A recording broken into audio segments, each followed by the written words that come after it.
de shemaima ye mamunyina maha Emma Mwakwaba Edimoba Jenkwa 101.9 kasafidie so ebra so se wo my Ghana nsam hodo a edia de ncheche de ekwa de ba ye boabo ni nyina no ne ye de som wo man ni ama no ne na sabre ya ye wo kotoni mabosom de toso edunsia awia nsam imui meka wo se nsam no ne namoma ntam ho enenam abefo ntentan fidie www.listeningtomyradio.com AGYENKWA.listeningtomyradio.com tune in so betie bia fa so asomdwe radio nyinanyine ka wo bofo bo Akorabuokrom baba information center medoma mo akon calling FM agono swedro emfimfim mantem mo pe and wo boa yense babia wo nam babia wo tie babia wo babia wo hye ensem no ebetumi aduru aboboa no na nsem ede sum wo original wo betimi de wadwenche na fa 0204 905655 so 0204 905655 so ya beken kan kama near the amount say your Facebook one abasha na ade be fanso a eye AGYENKWA FM Kumase 101.9 AGYENKWA FM Kumase 101.9 ya beje brand ya kenken no so de ba se menya keterese kasatwie kasaburo yifri muma ye na yenkwa yenim se de be ya asomdwe mu dawura ye bono ye betumi akura mu ano masomdwe buo mu na YouTube no so ya AGYENKWA FM live AGYENKWA FM live eho any YouTube no ensem original ye de sum ni ani mu nsem bi ene se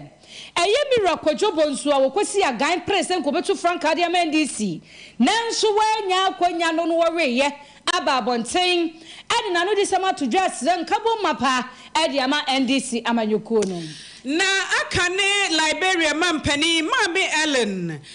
Johnson Salif ene wakasa ya wo twem se bibi man se betimi atumpon akwankan ama ne hwehwe yense tumi aka na de friend data infrastructure wo se ye de hiade pa na tumi aboyen COP Nathan Kofi Boakye ana anuada ebeto dwase wo kwa ahomegiem wapon ewo posi dwumani mu no na etie ni nkyeremu ese yato nsa afra no ewo eye Supreme Court se won kwaye adwuma ho na di adwuma no wokoye wone hwanom ene ekodi se adwuma na mu nsam ne mu nkyeremu ne so origina obetie bi na professor bi ene di nsem bi ababonten ni nsem a wo kanyina no gina na no kane mampani John Dramani Mahama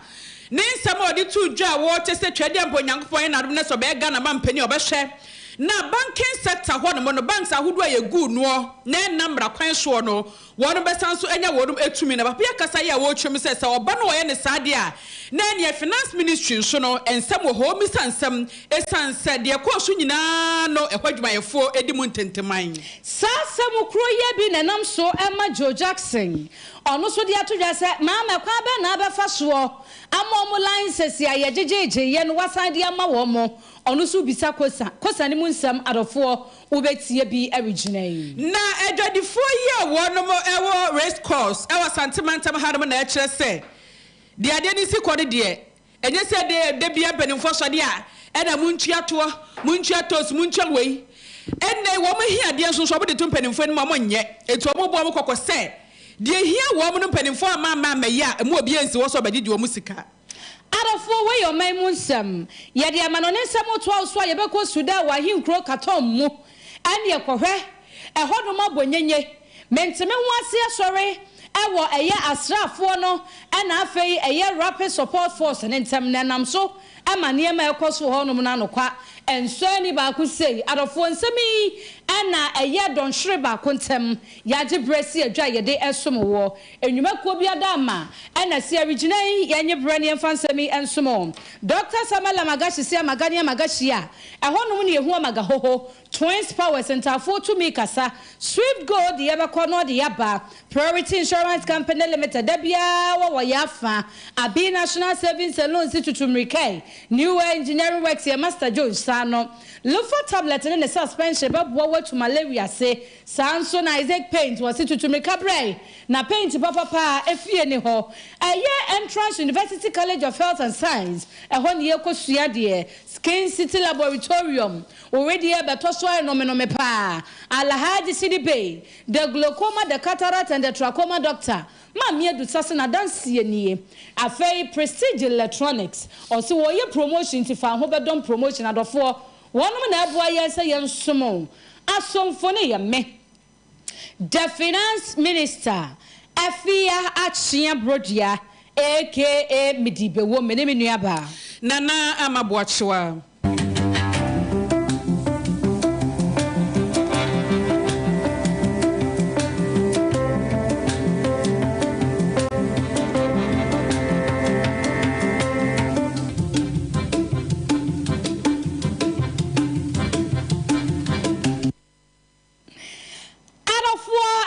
Tremu and I yede to amusui.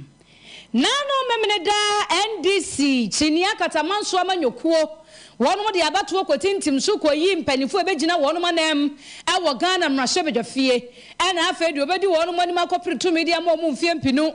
ene aduonu nan abatu a eda yanimu no na ekowiase na nipa mienu akosi aga kane no mo ye miensa ana mi radufo ka ho wono de ade abachi amadwumade na hyase ena wogya ne dibre no ede to ho wantoa so biom tie be ye kane meyo mi rakwadwobo nsu ade ma asante mantami mo ana afa franka tuni wono so asen abaye mampani dada e wo Ghana John Dramani Mahama gonja de se kronkron na omo wie na tese John Dramani Mahama wa hwimira ko obonsu femfra makoda ho o ka se ko obonsu so de wase mintumi o mfingi na aloke ene se ahwe na no he enti na aloke no na ohama bu pa aduakro na ohama bu pa baako ati pa baako de you can imagine ne so pa enti wa hwe na no mu na mampani ni dada John Dramani Mahama wode anu disempi atodwa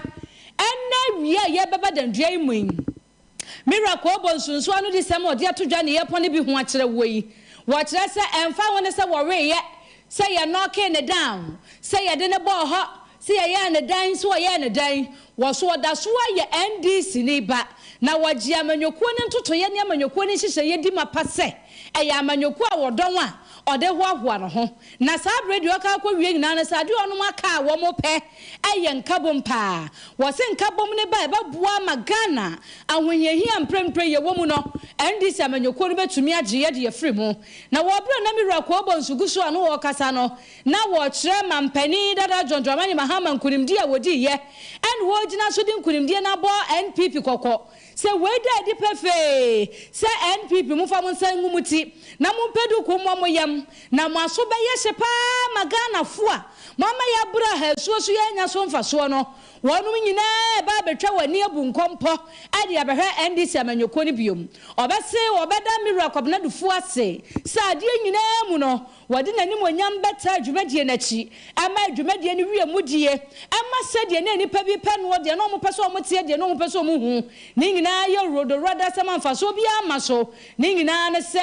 NDC ana enya enti wonu ma na bekoso anya anya duoni hodie eti Ghana o kirese nkabo mapa ebeboa ama NDC amanyoko no ayiyen ede ye free ahohiehia emprempre sabrei yeguso ye komuni madofo ye to amoso ye to ensam no esodia na dwumadie bi akoso ewo enkranmantam na 2023 F4 barometer planning meeting ena koso ewo ho na numu ena akane mampani ema Liberia mine Mame Ellen Johnson Salif Mami Basiebim na odi nsebia tudwa ye wo kyerem se susu ye wei abi man fa bebo ye yie pa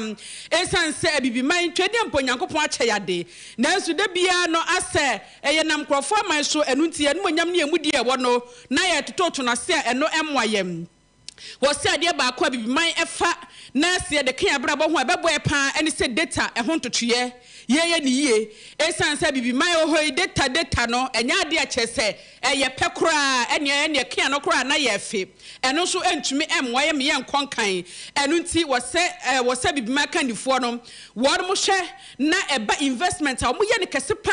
e wo data infrastructure mum na capacity building so wo matumi aye bi na no atumi abo ma bibi man atumi akon akonkan wose numu ene benya technical men ena afa human capacity ebeboa yie na won maboa nsema no atoto nneoma yie ama biban so yatumi agina brane na wo kire se anya ne sa na da bia da BBC mu data wa ya yentimi muabo data bia no yentimi enya hwe o se nye data kra ni data ye pe evidence based data ye no betimi aboa yem ye ekoba sempanifo esi agina e bia behu se agina we ha ne esi akwara ha ne esi afa no wose no sa ene ye betimi aboa yen enti wonam so pa asese e ba data ho to twa dia sekane na ne yemfa nya dwuma enum ya no ye hwe ne yemfa nkan yen to twa ye ho Mame Ellen Johnson Salive. Greater investment in data infrastructure and capacity building must be made in all of our country. This includes building the technical and human capacity to collect, manage, and analyze data and investing in essential tools and techniques. There needs to be a greater emphasis on data-driven decision-making. Policymakers and practitioners need to be trained. And so we must all again combine our efforts as African countries and African leaders to stop this, because it's a menace in our country that's going to undermine progress we have made and the potential for us to increase our development performance and be able to combine together so we can support this regional integration and regional cooperation that may be so likely. And which you know, and Professor Emmanuel J. Bwedi was also a member Afro-Barometer International Advisory Council. One also be twice. So yeah, what you say? Measures me and say your media go akwemono. What mo fa de adwuma? Ebebo ye pa. Maybe ban akonkan. If you want to do well, you better listen to your people. You better know whether they think you are delivering what you believe you are delivering to them. And what the Afro-Barometer does is to help bridge this gap in information between what government says it has done for the people and what the people says government has done for them. So, Professor Emmanuel Jibwedi and also DB Etwaso. Adofo na ye ka musemu gusu etie awiadum yenu KASIEBO ewo AGYENKWA 101.9 kasafidie so na ye to ansem no so ye bo Ramira Nathan Kofi Boakye COP kane edema Ghana Police Service osan ba be ye Asante Mantam nyina post dom so safo hene na wokodi nkran no na ne dwumadie poti ya wodi ne honom se wono na ekwantrefo panin edema eye legal and prosecution edema Ghana Police Service no na ye wo honum na nsia na beto dwa se mira eye COP Kofi Boakye wo kwa ahomegiem tini dipre no wo de ato honum wanto so bi na Ghana force na se papa yi wo nyini saa so benya mfie aduasi o de kwa ahomegiem ebi so ebia no wo anisuade hunu ne botaye ebi kura nsu se o ya boni din afre ne baabi enti na am wo tu saa na mo no enti so obetu na so wo ntuo no na akoye wo no ankasa ni jire sie wo so wo sie enkrata asema wo se timi ma na kwanya ama wodi ni dwuma nyina ni dwuma die mu wo de be no wo ye ni nyina nam so ma Ghana posifo gya ne kwan fefefe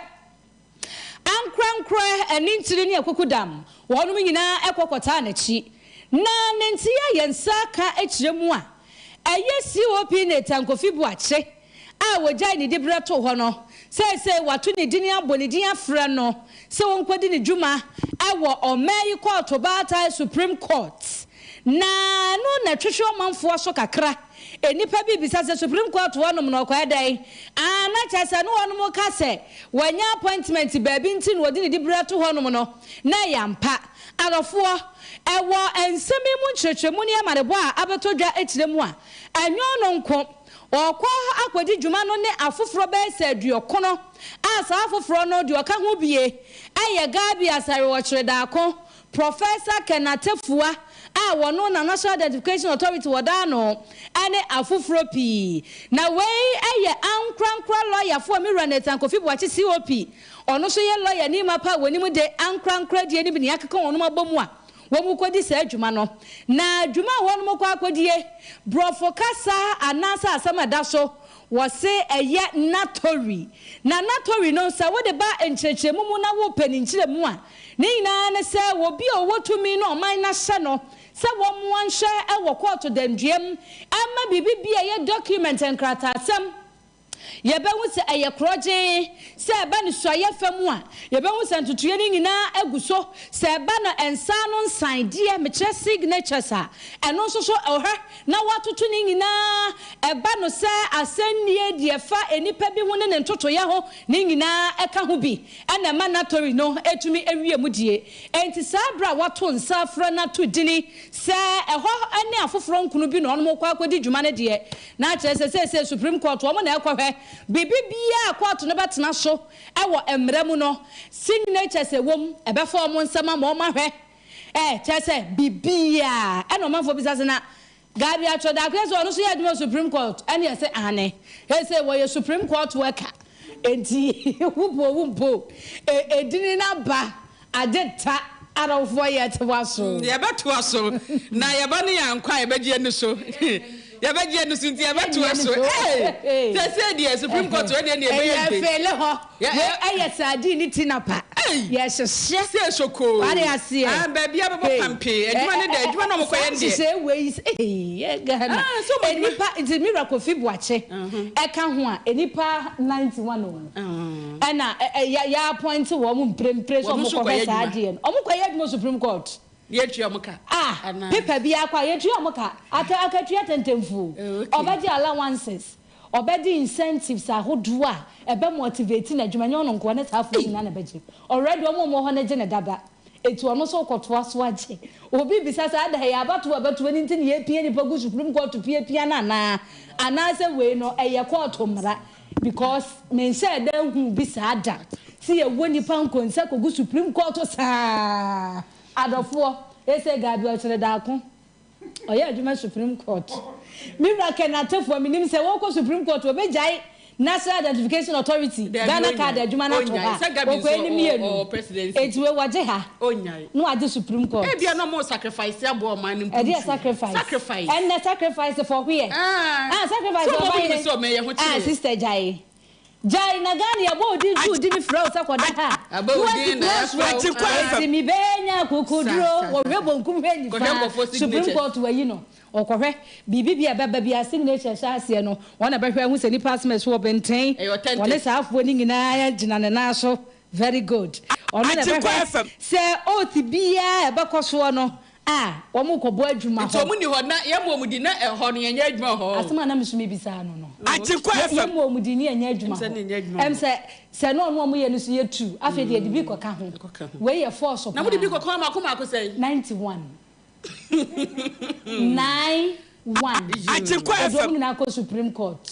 thank you dana be yemma ebusia ye to akase no so na omanfo beka ya na no memene da na ndc amnyeko ne kwa abato so kwoto aba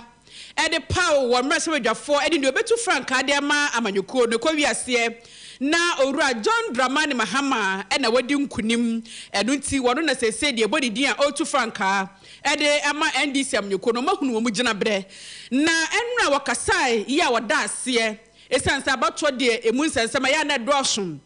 nti omanya ne mugidie na wonu mato abama ne nesese wakasa na wada wonu mase na afei de obeye aboa ama manyeko na konkan na afei Ghana so konkan no eno sonso no wada na di na ne nkasa yemu a wokasa na wo kyerɛ se twede mponyankopɔ yɛ nadom na bra Ghana fo to abama ne se kim na obeye Ghana mampani die ne efiri mfie mpinu ne aduonu na ekro no enwoma bebre ho ma wo ba beye ama setene matumi ahare na de ba ko obesan so ahwa ne se ebiri bi etwamu MPP amanyeko ya braso nyoma bi akoso entwa ye kura titu banks ahodo ya yegugu war banks bi ho ma yegu no na so na namra kwan so sa banks ni nyina wo bo behwe no mutumi ya ne kroma mo de adwuma no wasanso e de ahye wodom ensa na ne ba ye no krofo kyere wodom adwuno ho ebinom kyerɛ ne kwan so ano no ebi nso kyerɛ sɛ wei ɛyɛ ɔhaw ɛna ɔsan akɔfa ɛde aba sansem ya ka hu bi amadin ya business school University of Cape Coast ɔhɔ no owura professor John Gatti wakasa ya wo chem sɛ kane mampani JDM sɛ ɔbɛtena konwa so na sa banks ahodoɔ ya egugu no no ɔbɛhwɛ mu nsɛm di a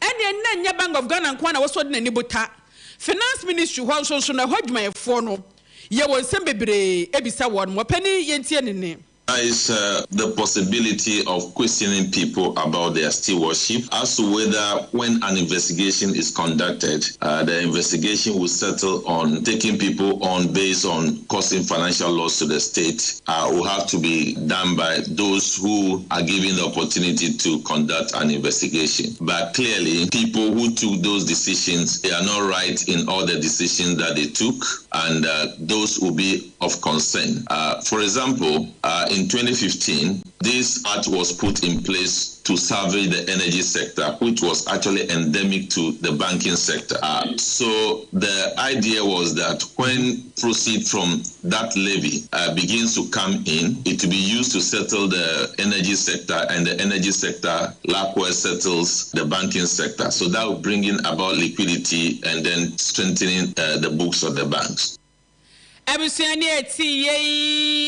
Professor John Getty and Wakasa ya wacha na dwene wo ho no enti na jese kane mampani ba o wadwuma ye papa na manfo beka ya MPP amnyoko na breso a na wo bo adwuma no wo hwemu banks ni bo ho no ma won tena se nyenhwe han ma banks ni nkonkogu me nkofo sika nkokam eno nti wo fiase ye okaka bi bo mu a na Nianam sukura ma sa banks ahudu ye di wo mutumi firi wo mo ensam no na wo HSS banks no mo esachira wo mo eniomam enti paid up capital no wo mo epejam every 120 million akọ 400 million Ghana cedis ena banks ahudu ni bi entumi emitie ena ka ho yeyi wo no firi na so nyina mu no kane mampani JDM se obo obehwe na banks ye gu no na enam mra kwan so no wasanso do mutumi ahye wonsa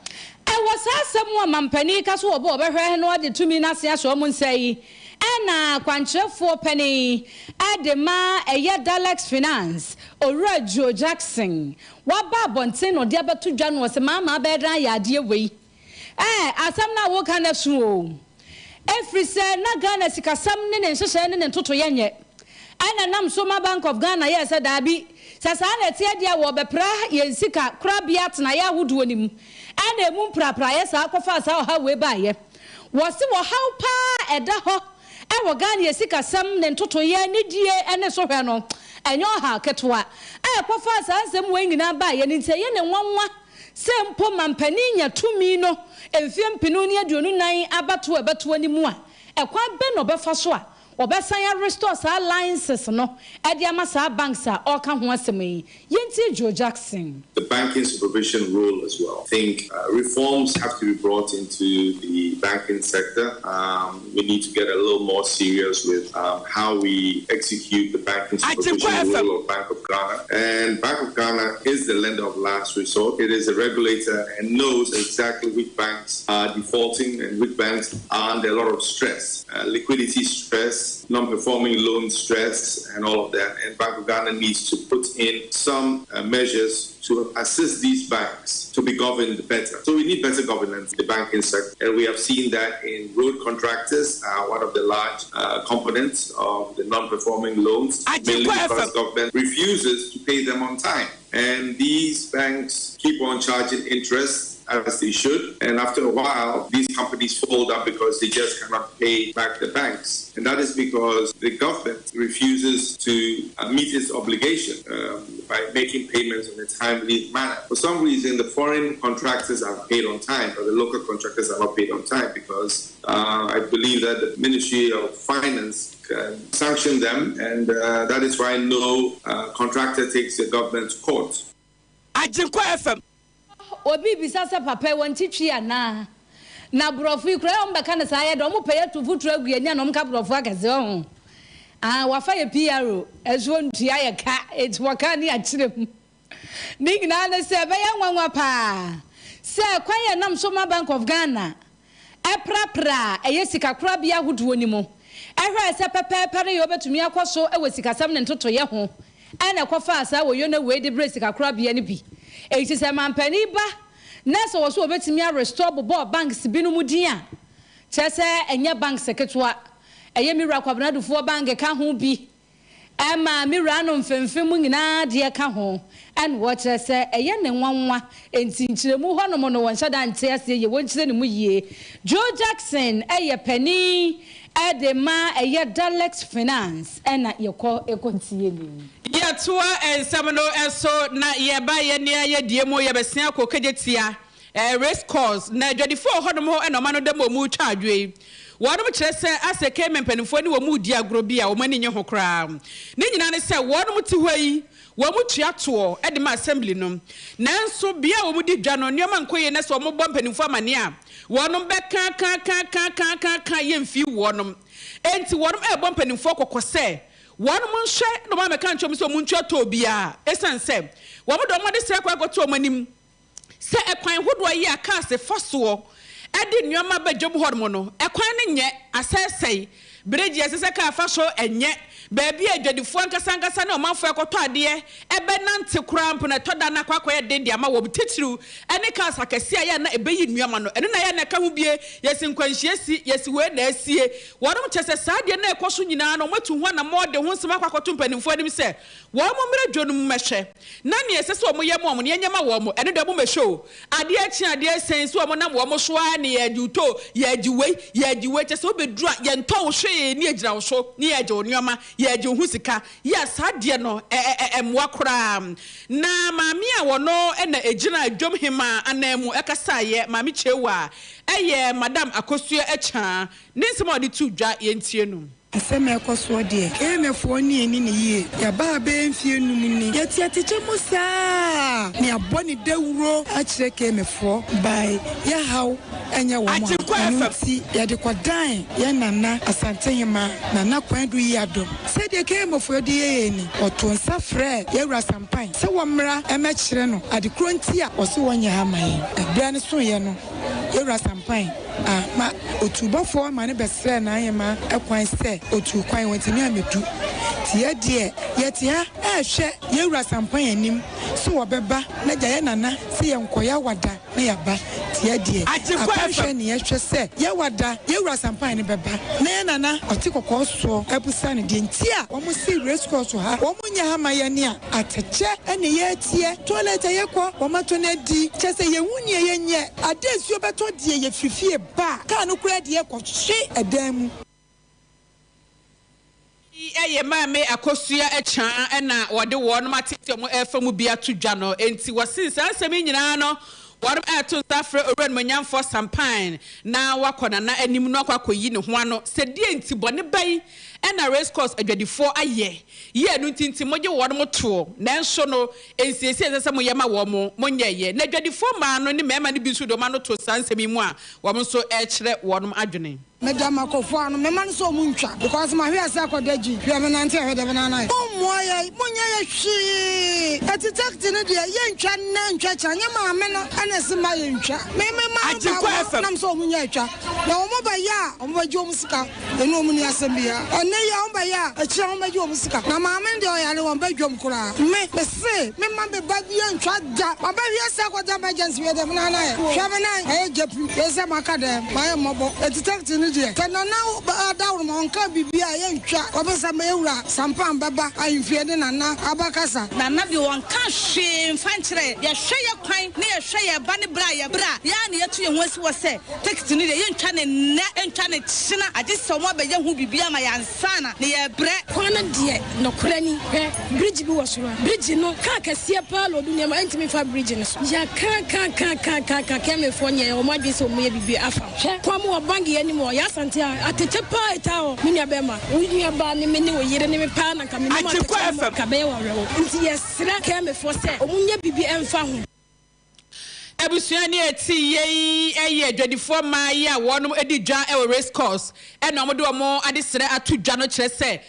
meni wo kasai wa bedi madanse wo race course ekodi dwa anase wo twam wo ho a de ma ne ka no obedi ho adanse kire se ensuo to de a na agegon eho nyenyenyenyenyenye ne ma ne kire se wo maka ho asama kire mpanimfo se ho no mo te ye omu di dwa mo na mo de omo kwatena ho no mo enti mo mesiesie ho no mo ema wo se de ensuo to na di nsunsun nkode nkofo agya na ye de nnwoma eji form nnwoma so no enya de se fata na se mo me yensiesie no a mo frigi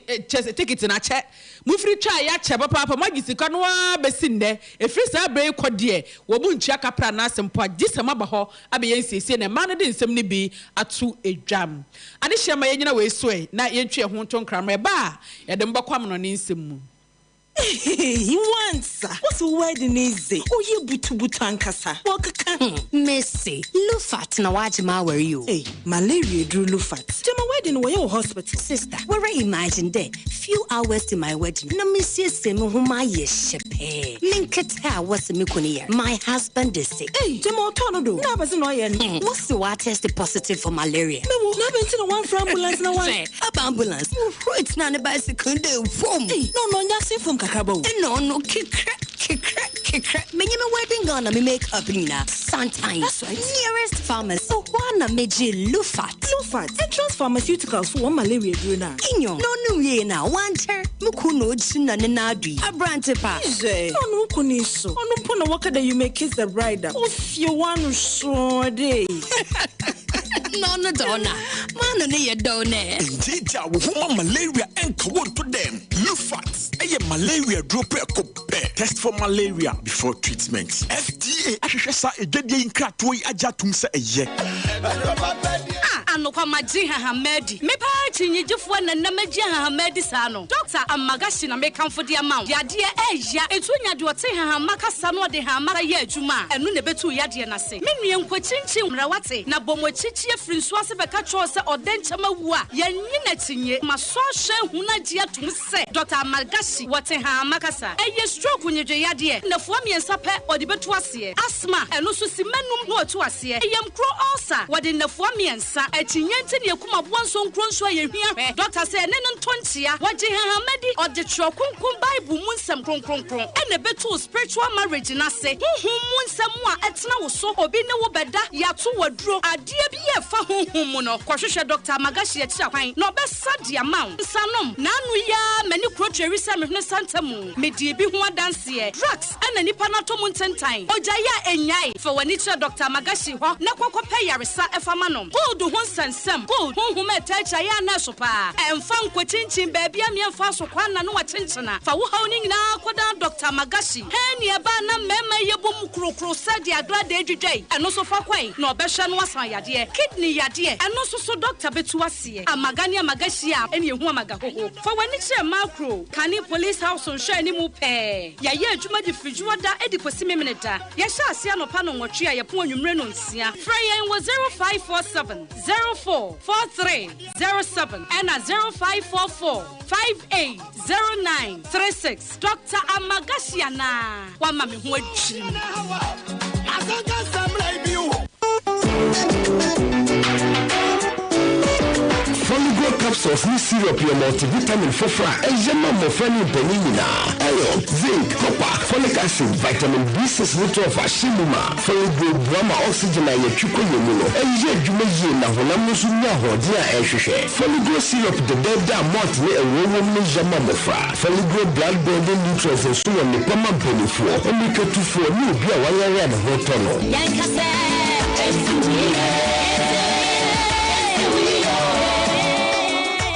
FD ahwehwe surgery nkwatu mu ajatum seye Obiara ribisa neda me shiva on a payment and wasn't brodo Missy oya alternate fatigue in a fever so on a pay me repisa Missy oya alternate malaria then mo general body pains but I'm free sick of alternate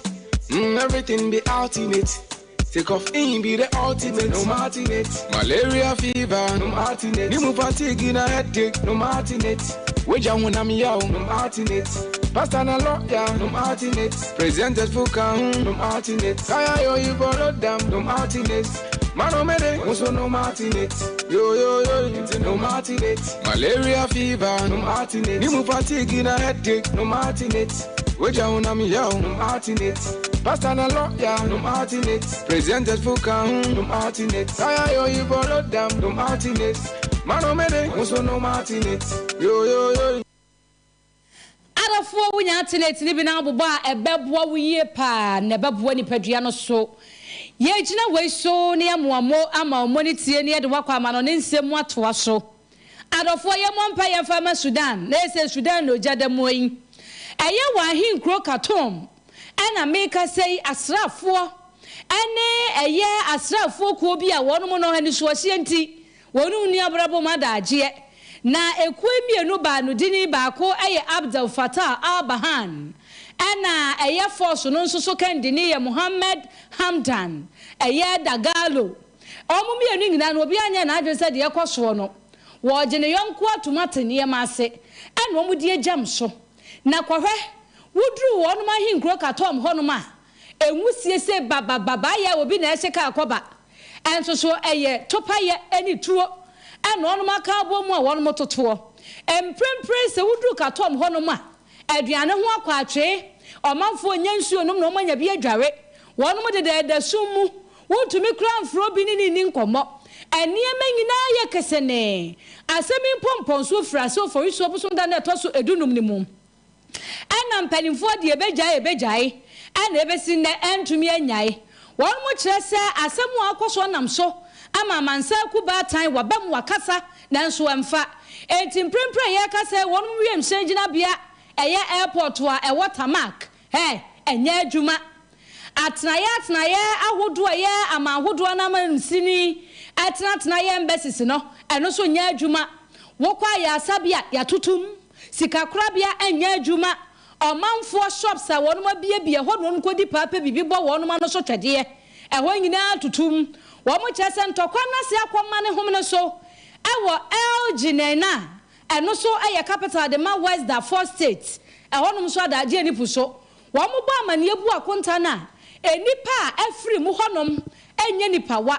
a chese ebro eye empem nson na wani eprepra wani eba se wodwane akokura hodo a eni Sudan ma no bohye enso so nya nipa wa abayiwa bi wo mfie be se aduasanso na ebo amane na enso bambo nti wo mo chese ni dipa de won mu ntumi emfa ntodwa na asem na ya asefem sama ma ya rehu amasa bredi omani mu wogya mu mpa na aba enti won mo frem panimfo se wo mama sa panimfo emienu ntamu a de asie no ebesi agensem wa chense amani pa afri mu ene wani eprepra no eno so ebeboro wo manfo adwen no wonte ase so yagina so e de awie dumienu ensem e de besom wo no ye de asi ha omani amanone afa Dr. Samuel Magashia wo huhuhu mu nsam na wo huhu na mani die ena me kamfo na tena ye de ama wo se entena fie na nya toso ma yade no ema yade ne ntoso ra mfa wunti na nanu mo nsia do na fufuo ni abenkwa ede pa fufuo ni lai soup wede eti so ma asma stroke yam kro all say bin sanom hania ni kidney yade ne ka bom se bedi wani a na ya akofo hawo ene amane ede abro eno da nchane a gold wo fie eno so na obi agi adwa no wote 24/7 eho no obo ne calculations ahodo nyina komakro the award-winning Dr. Samuel Magashi, Kani Police House on Shady Mupe, Kasuasu Prison Junction, Prison Canteen, for 0544 580936 and 0547 044307. Obajoso. Obafo ewie na me do kwa kopiem e wo Twins Powers ahwe ye kasa yemfa yie enka samu a na kyerese tumi de wo kura bi ya wo bo adwuma yie papa eno nti wasanyale wanyina sunsum nsam nyina fa bedanom na wontu ase emfa emaum wo bisasa wo hawo do e de hibia e wo habai sunsum a wade wo da na obi no aba beda oyo ba oye bema ese wo nuoma enye oba nkwa na sunsum e wa no bema so sunsum etumi wade wo na ama nuoma nyina ka kyire mesro kọ na Twins Powers emwa afi obi so obo a oni so se nipa na de no kura no e na wo so obo so wode be ma wo so me na me ho aba eno ano no emma eno nti promise and fail ababedo abra bo so obeso otu kwan mfefo nyina be kọ ono ado nkrata kọ nyina ye yie ebusuani so ba be fa de bia da ye kan ye me fa sunsum ya de ya to ya de ama wo sunsum wode usika nyina eko ama ya de no oko a enko mesro for ni trem Twins Powers na omo ade bia de fa sunsum ho ababe so abra bo so ya wa wo ho a wonte ase no na odi akwa down we san said odi tumi eye adwuma sunsum nsam nyina no otu ase prekopɛ ema fa hodie ya foforo edia eno nti bomode na ehuna kira kwan Our report highways, Brony Chrome and Abehuno. Na and now what it's not say about Jumenie, and that Joda and Opanonsia, Evapoman Menuncia, Ebinada Opanonsia, a Yadumi no boy, not as a war panisa, a fear that Opanonsia of Menuncia, Mimina Danso, and Opanonsia could see a year Dumino, and Untibo Madre in the corner say, and Neaboshu Ebiana for Nishua. Now a phrase 0244-816-785. Swift go, what the ever caught, not the Abasum Jim, or no, the identity of Jumangina, Sakobana say, Wopekai, Etuquine, Wopekai, Aqua Puntuabi, Wopekai, Aqua do Jumabia, or to so more when it is so much or Drobanina watching identity and winning or Drobaquaba some GMOA, a Swift go. Play Store, not download the app on a phone so. And no than Chani and watch your number no afraid. A 0501 647600 and a 0302 905777. Now make for priority insurance at the amount say Chibashon Koya, when he enter to enter some de Biara Dam, and Nunti baby Biada war, and yet maybe that way, no Modena, the Twanamon, insurance, na Chimi Aboye, Sabia, Kwahutrema, one Benjamin Abo Chidom, a yet third party insurance, Nibo comprehensive, commercial property insurance in the Neka, Kahuni Nada, Ubeyabi, some year Numeko, and Crown Cray, Sukusa Hodwa, and sorry hostels. I would do a job here with dear or mano, or cast on my insurance or Sabaya to range and Bisia, one Benjamin Editra at the AGYENKWA, and Tibaby Biada will warn Miss Trouble, Modia, Netwana Mona, numbers of the air to John Frey, baby Abbey, a better announced to me about main office Nadia, so Matthias Junction, baby AGYENKWA from me, we are to be compensating Tinua, and I be who priority insurance, phrase 0244 378 and a 0566 33426 0566 633426. Lofa tablet and suspension to be in pharmaceuticals in Sanu Juma, and no be a wanya malaria ya dear bia to be no more. Now what dinner who was sipping no sita. It is Wakasa, a drone who they could draw mapa, and a Casadabia Meca, a ye malaria drone or paddy dear, a ye Lufa tablet, suspension, a bayama mofrano na tablet, and also aquaman penny for. Freya and Wakanim room castle shiny mukeo 0541. 268721 Yabajoso. Abi national bebo mo sika sam to change na tumi agina brane na akonkan enu nti so ye ankronkro adwuma ni we aban adwuma ni bo sumeso na okachia eba ana wa na wudi udwa mesro bo modern so do ni be chire wa bi national na oni wodum edi dwa essence wodum kuto ne betimi aboa wo na wo krosika na ne ma bosia ehodwo onye wo bosia ne bi enya bosia wo kwakwaje ebe wiase ase wakwa akoto same ade na chese ahoma hwokon eba se hadwene ye pa enti ko ne no ntena se na chechre wunsemu na ye moa we nya afa na kokofo we bra kofa busuani bra bia oba ene se ye boa wo edwa na odi opese otremu wo onioma baba bedru anampo account ahodo opese obi bi ba mbofra na wasetena eno sonso ho ntotwe nyina wo hodma ba ebe chechre mu na abi national se enka ncho se ene SMS banking ti ama bank na ye mbre ba bia nam bia no betimi ayisika asanso disika to hono esan internet banking so enti eno nti se ye edwa da brada ukwada ya wade fiada memenda kwese da bia no wonu betimi ne adidwa wona tena ekase no ewo adum kumase woni agekuma bronsa atinsin ne di nhwani mu fra 0270010026 Isaac Paint or say to Tumrikabra Nabaji Paint papa kwatwu fie ho da bia meka se wo si fie na fie de baye fire akono amo bia hu obehwe ne mienu ne miensa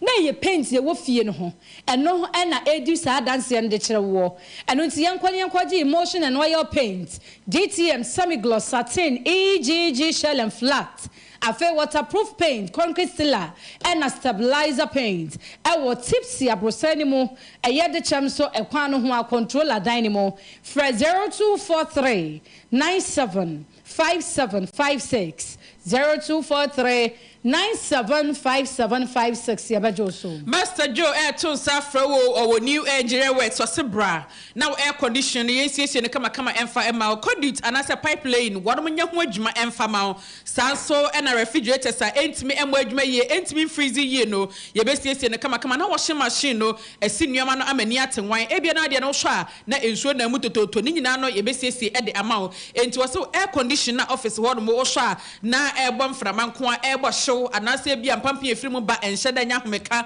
wudie yi bia wo so na chese this all the bucket esiase ebasa ehadwene tonsa friend no mesese ne kama emfa emam saa ne nyina no emo no so na wohia bi wona tena ye ho no mo okona hwe ho beboa wo achechiro mu ne wo ta ebeboa wo esanse ene sika ho ayede papa enko ema wo bi emfa so kwan na ne wa chenchena na chira kwan e wa Brepocket County Hospital oni Kumasi Girls Senior High School ne din hwe ne mo frame 0246 480617 and 0501 809085.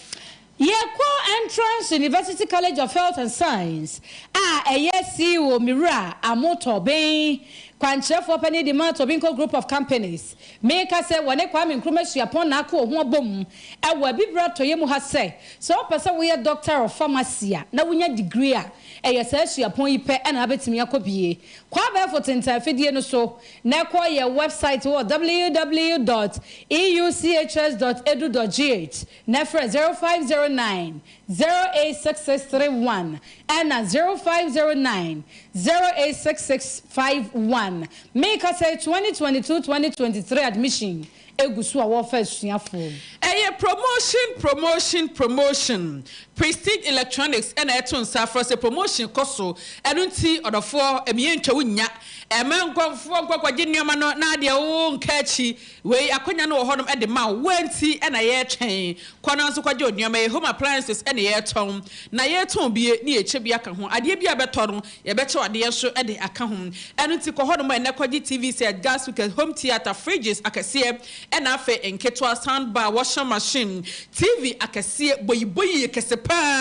ya wo hwe mu say yes TV e na wo hwe ko ho no mo na kwaji bim sanso na op TV kitsuwa bi totopoa bi na bia ode abo hostel office bi wadwuma mu bi no sonso no ebi o ho no ma wonsa ebeka na wo kwaji sa nyo me wo kwa wo kotonom na ye che kettle ye che iron blender rice cooker toaster eni nyo ma pin so aka ho enti wo to ade ba akọ ye be che ade ba akọ aka ho to nyo ma du na ye che nyo ma du so e de aka na ni nyina mu no yeah, my 1 year warranty se fa kofie ko easy TV ne ko so Adioma ni nyina ko use ahote chima fabra ni sisi emfa emma eye asemode enti se wu kotu akoton okoto ba akoche wana akọ yuzo na de wani atrem e o prestige ahweye yatena ekese no e wo Abrepo junction ship mu sanso na tonso agogo ya ni adansi rural bank ene di hwe ni mo frame 055 3319455 and 0243 414 822. Anya na ye peredie e di ashatadie wedi a ebema ye hu ye yebehu sampa asemeso obenten e na aircro no eye Skin City Laboratorium e na mekamfo e de amawo eye na nso oben na age wani mu aboso wani mu achinchi mu akodi wachi ye hu wani mu kro ye hu sa asemese na ebe anaso obenten wani mu nyina ye kesene tunko sa pimples nketo akese adantem waje wani mu aboso akọ Asia ja ukotwa ama wanim no eno soso aye tuntum ena sisi mo ye ya ma wedie no esan efa nentima pefra ye yi anti aging edi free already enani bibi bia fa wedie na siesie ene se be ye first PS tama already dada nyame de bo won sasen aka no eye Skin City Laboratorium ni product papa ye cra free Poland no ene ye kan for de ama wo Bra affordable housing main gate ewa sokore mampon ni opposite ni hwe ni mu pe ewa ni yewo for 0248 936297 0248 936297 obejo so order for na yedo eko Alhaji Sidibe na hweye Alaji se fo ni ho nyina bedan no won so no emfa emawo esanse eba eniyade se otene tade a ene wabene mu yie Alaji free adwuma ya se ache no wabene mu nti wanimu wo se wani no ye wo ya se glaucoma kata na se trachoma enkotinchiri ba bia emiye mfa se kan ne mpaso wo wani no emiye goka na chire emfa mam afa no wani na fiase aye wisiwisi o hwa ade a won se da hu ni yie ade ne ben wa hu ebi won so ade no wachi nso a hu ni yie ebia na osi utrasia asa wani etutuato wotumi pusa woni sa no ani atintintini nyina hwode alaji sese ne woni ne ye obiada wo de fabre na ono ankasa emwa ye hohoro woni ne so ameso ate se enwan ma ha bia wo so no afiri so enti ema woni no a sese ye wo yenti no woni obi hyebre enka onsam bomodin so be kwalaji ho no sese woni no de amam wo se akonto ho nsem fa beda no sunsumu a wade sunsumu ha fa beda no wo ye mmere e wo mpam wo hu bema wo ye mmere a wasam areho wasam mabo papa ko na laji muwa oni wasam ema basa de a ne wanim ayesede anya sa de bia beto graphic de nkofo kenkan awade mu ntokwa ahodo nyina no ne fare by efri sa mrewe no enu nti alaje ekra do so bebo ahwe na kira kwan owo finso na monzongo obe masalachi no frame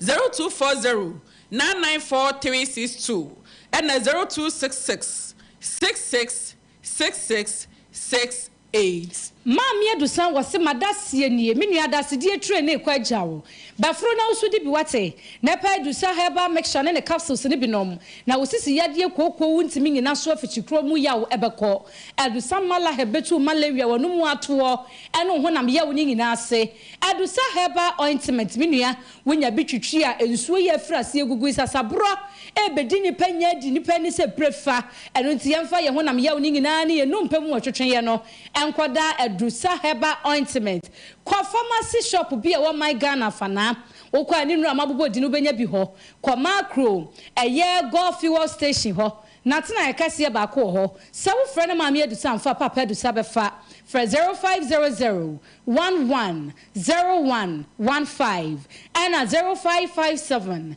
009824. Maami Adusa ose madasie ni adofo. Ye gina jatondie so. Ansa ne de madwen kyerɛ bebrɛ no na arehosɛm aputupuri mu yensa ka ye dibi adown na empanifo ka asɛm bi wo mo se obrɛ etwa owuo ɛyɛ high life legend Kwadwo Akwaboa sabrɛ wada ne bonkum so ɛwɔ konfo anoche aban aya sabia ne hododo no kakra bagya yarehwa ɛna ɛyɛ Mira Akwaboa wafra ne ntima tentini mu yi wono ankasa ne ba eye Gladstone Akwaboa a enne Ghana eye dwumtoɔ atena ye no wodi ntintima wo mobonwom a na ka wakoma edafom se ya bɔkɔ na rahusem wesi ye ukɔ abamu on Facebook page a wode ne papa ba beto anopa ye betena dandwam ha ya ena sa rahusem we asi ena was that rest in peace akwaya asefem sam na rahusem e de ama music industry e Ghana DJ se Ghana nyina na enya yie wani abo high life no wani abo adadem e che industry wonum nyina e fore sa rahusem ni egina so aka wo se Mira Akwaboa na nwuma wodo a wabɔ nante asefo asase susie ebobodini a enne ye nsore arechechire wono na boye hinime nso wono na boye enwum ne de kase ye kan no 1 2 3 a ye be kan atra wo ha yenkotia na yenkotie ne nwum bi na se wani apa no so wani agyan no so ana wure fi ne dwom a wato na wodi weyi ayenka yedu enwusi ya papa no saa bre wa kan chene e de egu okonfa no se aba ya asabia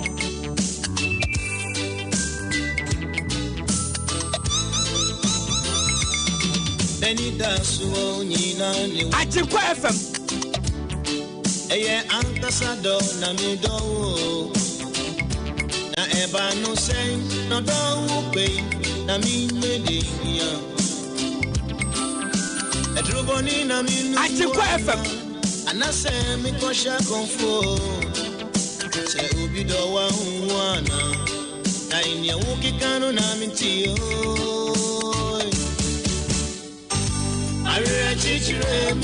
AGYENKWA FM, Yabajimunkwa. AGYENKWA FM, Yabajimunkwa. Ababa we enyinimo. Enyinanwa edikosio nubana seyo. Sofie. AGYENKWA FM. Nushegudia nenyera.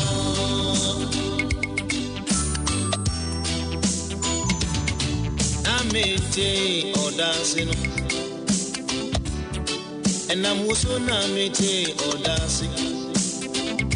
As I be and say, I keep him young. I feel no way. AGYENKWA FM. Your friend no buy wo. Sema fumu wa kachemi. Ami pa ucha nenye se yeja yo. Why? Arira chichire mi do munimse. If you only power. Ababa we Inano ya di consione bana seyo so enipa ewo baby ko na nsatrema empro miwra no enwom obeto ye bi ana wotie ye entisa ye ka no hu nipa kora wotie dwuma yi wo hu nipa kora ye ka na asemi eye miwra kwadwo akwaboa a enne ne ba Glaston akoboa ono so sodwum se otoa na dia na omadwem se eye akwaboa junior won se ne ba ya obo nwum ye akwaboa junior enti ebia na obi to no se Facebook no de ne papa picture eto ye akotoa wo enti ye nua be ma akwaboa junior ne papa ena ene odafo mu yi adofo ye ngina we so na ye ma abusua ni ngina ne ba no yakọ waya adie wa mane papa dreams as a musician no Antonsium obepeja ikra nsa na ne papa yi ede afri mu yetete ye se na nani se ye nani na de ne call ya mprempre ye nyina nkra ne mu ntete nkra ne aba foforo sei no ye hwede abusua no beba beka no eno ene ebesom no we de ye hwena no heya ewo kuma se konfa no chia ba ya sabia eho ena miwra kwaboa waba abejem enti ya mabusua ene Ghana fo nyina yakọ se de asie no ye ho hwe nye yie nyame wo so ono ana de ma ono aso ena agye saa quotation ni se ye nyame anka bisa na ho asem so ye ntumi nka ho asem ye mfa enkonkon ha na ye fa madwe ncha beka ye nsa no entoa moso Abusua de toaso na ye fiase every Bernard Asante Hod ni die Fred Makase Kese and I was say AGYENKWA FM all the way was in Chaston ko koma Madam Pio Patricia Ankra Bernard ne die no we Ama Florence kiss me the frisa ribakwai and was say yetim kwansem enko emfama NDC aspirant ni nyina wonu mudi nkunim ene woni a want me enim kunim ne tichu gonja de hekronkro mampani dada John Dramani Mahama enkunim dia wodi ye ne kire wokopa wako na wobeko akodi nkunim fie mpino ene aduonu nan menu de ne die fribrofredu edumasan ene wose Ghana for Obekoso akai mo se monhwe na ma anyamfomso anansan angfa kane mampani John Dramani Mahama amabio esanse woni ne pa bia e de magana fo bio we akismi Ebenezer na mu di fresa hwebakwa no so de abai ano se na asienkom etu ahene ne asi ahenefo e wo nkunimdi o mo chekere so amampani dada John Dramani Mahama na no memeneda na wo se Ghana fo ye huna ma no mampani na adoda nkwa akufu adonsem onim se JD mbeba no abeji efrem na Crespo edni die efifufuo e na wo se enne e na woda twede mponyankopon e de afe baako aka ne mfie ho enti wo fasta akwanya nso no ono a wehye no ho yensu anhye ne bi Crespo erade ensure no onye okese na oma nkwatenten ahoden ewom na oma oda ye so wakoma so de nyina emrem erade mo ho ban